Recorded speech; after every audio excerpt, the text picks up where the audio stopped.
오늘도 새벽을 깨워 주님 앞에 나온 모든 성도님들을 환영합니다. 주의 은혜와 평강이 가득한 이 새벽 되기를 소망합니다. 이 시간 사도신경으로 우리의 신앙을 하나님 앞에 고백하면서 새벽 예배로 하나님 앞에 나아가겠습니다. 전능하사 천지를 만드신 하나님 아버지를 내가 믿사오며 그 외아들 우리 주 예수 그리스도를 믿사오니 이는 성령으로 잉태하사 동정녀 마리아에게 나시고 본디오 빌라도에게 고난을 받으사 십자가에 못 박혀 죽으시고 장사한 지 사흘 만에 죽은 자 가운데서 다시 살아나시며 하늘에 오르사 전능하신 하나님 우편에 앉아 계시다가 저리로서 산자와 죽은 자를 심판하러 오시리라.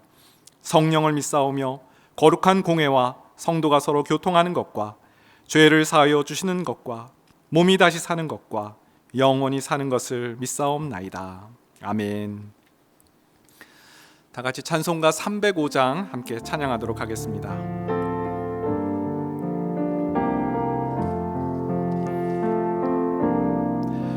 나 같은 죄인 살리신 주 은혜 놀라워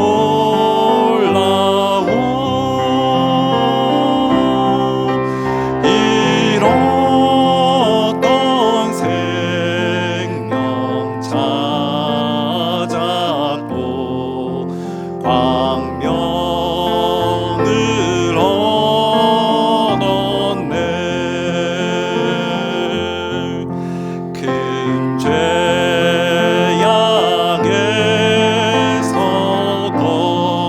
건지신 주 은혜 고마워.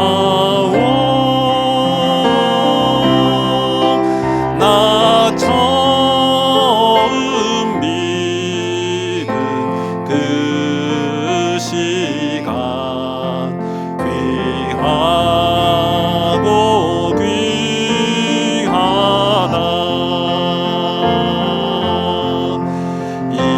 이제껏 내가 산 것도 주님의 은혜라. 또 나를 장차 본향에 인도해 주시리.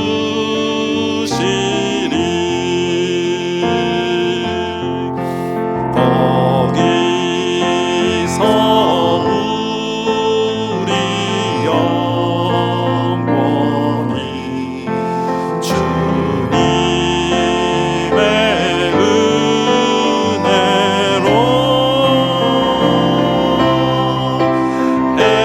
해처럼 맑게 살면서 주 찬양하리라.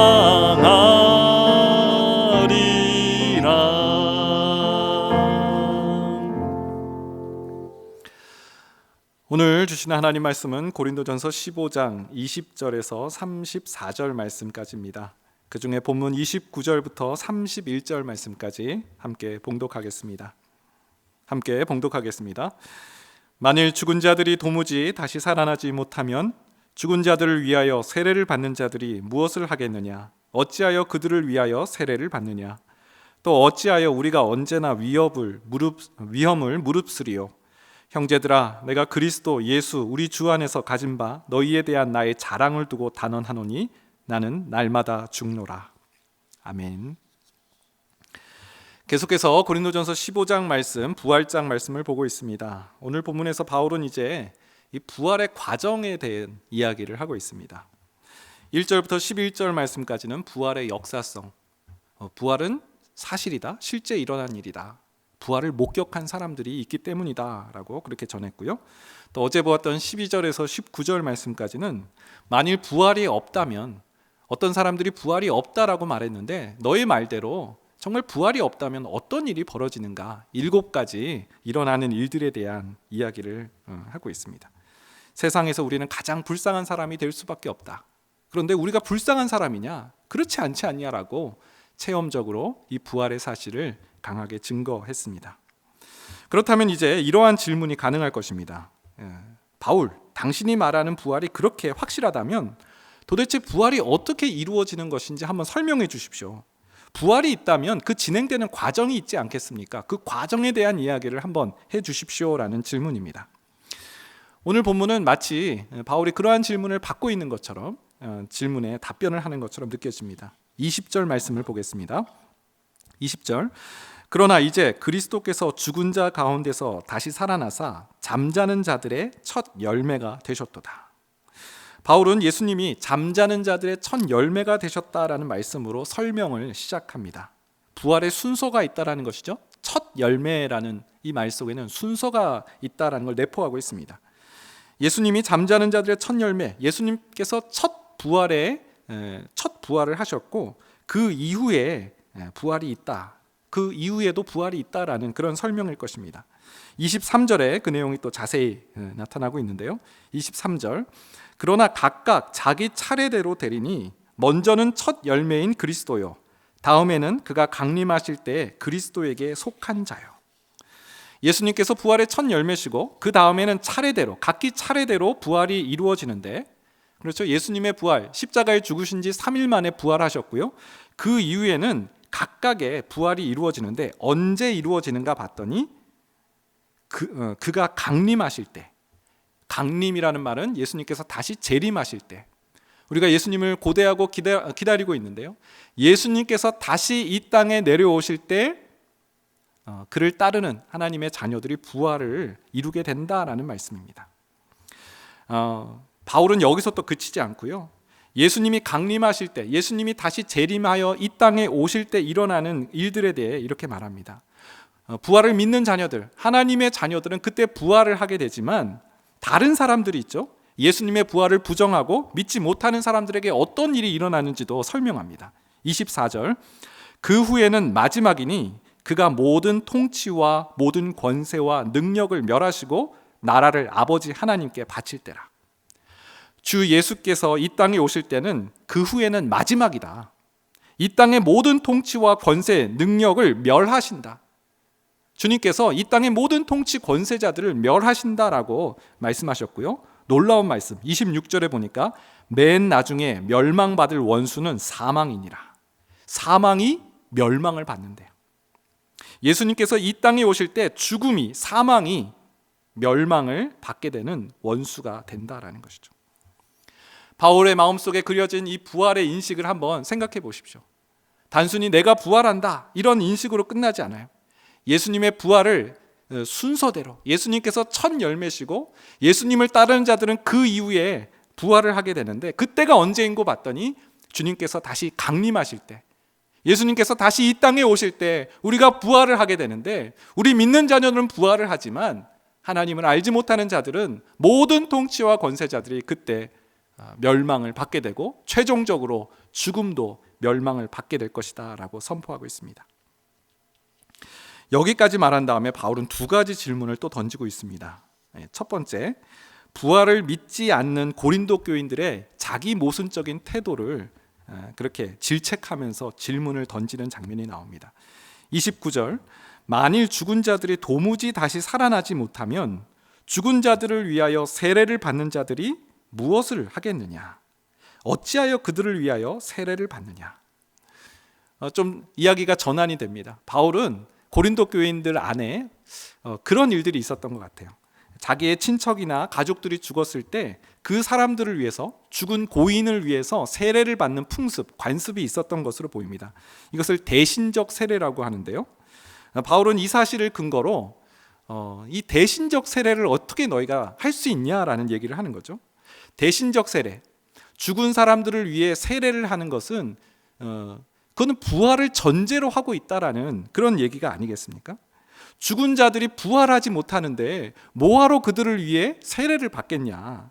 너희들은 부활을 믿지도 않으면서 어떻게 대신적 세례는 그토록 열심히 하느냐라고 질책하면서 그들의 모순적인 태도, 그들이 부활에 대해 가지고 있는 이중적인 태도에 대해서 강하게 질책을 했습니다.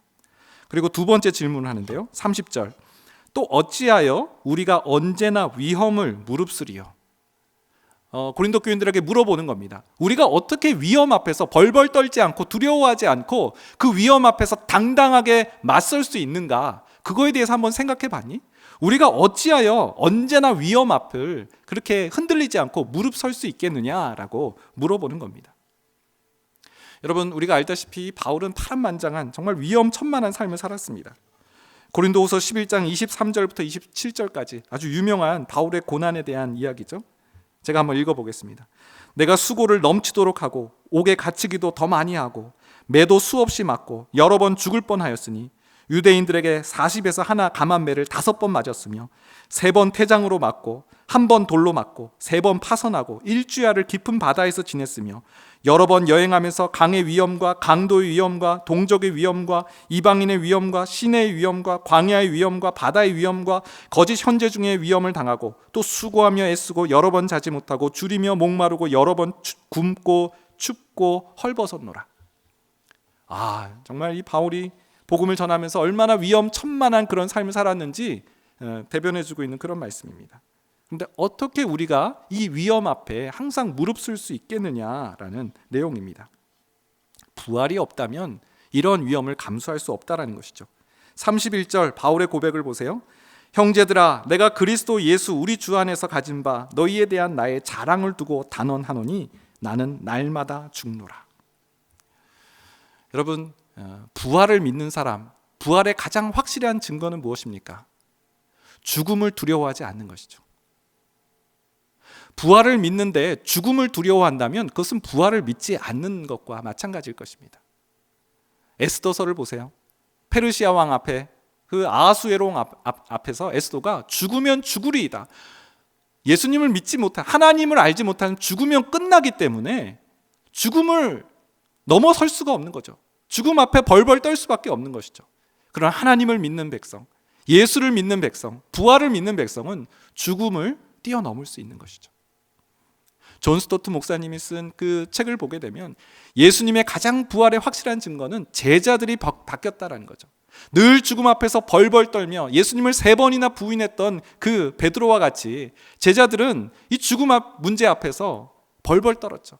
하지만 예수님의 부활을 목격한 이후에는 죽음을 두려워하지 않습니다.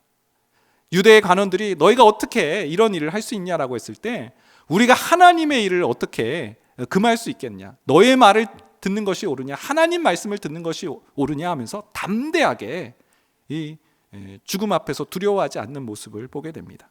사도 바울을 보세요. 나는 날마다 죽노라. 그는 죽음을 두려워하지 않고 그 어떤 위험도 감수하면서 이 믿음의 행진을 하고 있습니다. 어떻게 그 일이 가능할까요? 예수의 부활을, 예수님의 부활, 그리고 자신의 부활을 믿었기 때문이죠. 사랑하는 여러분, 우리 믿음이 왜 이렇게 허약합니까? 늘 우리 입술에서는 어쩔 수 없는 일이잖아, 아니면 내가 망할지도 모르는데, 죽을지도 모르는데. 바울은요, 그 위험 앞에서 타협하거나 우회하지 않았습니다. 믿음의 길을 걸어갔고요, 설령 죽음이 있다 할지라도 나는 날마다 죽겠다, 나는 날마다 죽노라라고 선포하면서 그 믿음을 관통하며 뚫어내고 있는 모습을 볼 수 있습니다. 성도 여러분, 어떤 위험이 앞에 있습니까? 부활의 주님을 의지하고 사도 바울이 나는 날마다 죽노라 선포하며 나아갔던 것처럼 오늘도 그 믿음의 행지를 해나가는 모든 주의 성도들 되시길 주님의 이름으로 축원드립니다. 함께 기도하겠습니다. 좋으신 하나님, 감사합니다. 하나님, 사도 바울의 이 믿음의 확신, 이 부활의 확신을 우리도 본받길 소망합니다. 예수 그리스도의 부활을 확신하며 그는 날마다 죽노라라고 담대하게 선포하였는데, 하나님, 우리는 죽음의 상황 앞에서 늘 벌벌 떨고 돌이키고 우회하고 우리의 믿음도 지키고 세상에서의 우리의 위치도 지키려고 하는 그런 어리석은 길을 걸을 때가 참으로 많이 있습니다. 하나님, 사도 바울이 부활을 믿고 담대하게 죽음 앞에 섰던 것처럼 우리에게도 이러한 능력의 삶을 살아갈 수 있도록, 허약하지 않도록, 어떠한 세상의 허탄한 것들 앞에서 타협하지 않도록 우리를 지켜주시고 보호하여 주시옵소서. 오늘 하루 그 승리의 삶, 그 믿음의 삶을 살아가기를 소망하오며 우리를 구원해 주신 예수님의 이름으로 기도합니다. 아멘. 오늘 주신 말씀 기억하면서 우리 두 가지 정도 기도 제목 나누고 함께 기도하도록 하겠습니다. 예수님께서 이 땅에 강림하실 때 신자는 부활의 몸을 입고 주님 다음으로 부활의 열매가 되지만 이 세상의 모든 통치와 권세와 사망은 멸망하게 될 것입니다. 얼마나 우리에게 큰 도전이 되고 또 부활의 삶을 살아갈 수 있는 근거가 됩니까? 하나님 담대한 믿음 갖게 하소서. 우리 그렇게 기도하고요. 나는 날마다 죽노라. 죽음을 두려워하지 않고 달려간 바울과 같이 현재의 불시험을 이겨내게 하여 주옵소서. 이 기도 제목으로 함께 주여 한번 외치시고 기도하며 나아가도록 하겠습니다. 주여, 좋으신 하나님 감사합니다.